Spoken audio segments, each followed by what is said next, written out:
ಈಗ 5 milligram. Milligram ಎಲ್ಲಿದೆ?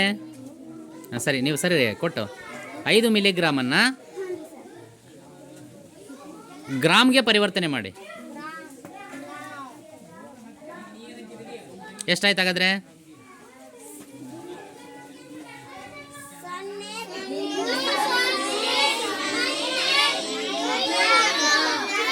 ಬಿಂದು ಕಾಣ್ತಾ ಇಲ್ಲಲ್ಲ?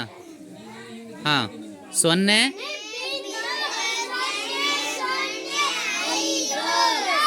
ಸರಿ, ಈಗ 5 ಸೆಂಟಿಗ್ರಾಮನ್ನು ಗ್ರಾಮ್ಗೆ ಪರಿವರ್ತನೆ ಮಾಡಿ.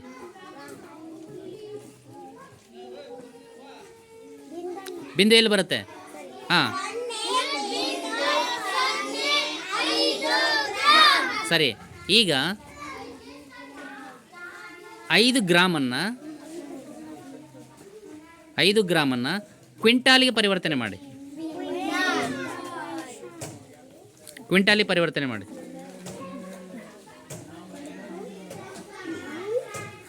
ಎಲ್ಲಿ ಬರುತ್ತೆ ಬಿಂದು? ಎಲ್ಲಿ ಬರುತ್ತೆ? ಕ್ವಿಂಟಾಲ್ ಪಕ್ಕ ಬರುತ್ತೆ. ಹಾಂ, ಸರಿ, ಹೇಳಿ ಈಗ.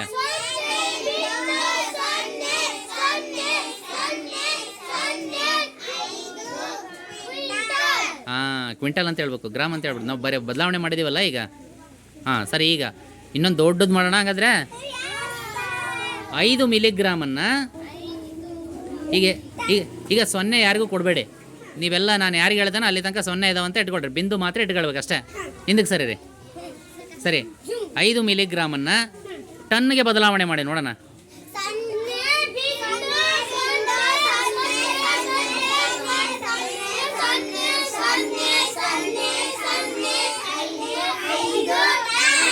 ಎಸ್. ಈಗ ಅದೇ 5 ಮಿಲಿಗ್ರಾಮನ್ನು ಕಿಲೋಗ್ರಾಮಿಗೆ ಬದಲಾವಣೆ ಮಾಡೋಣ. ಕಿಲೋಗ್ರಾಮ್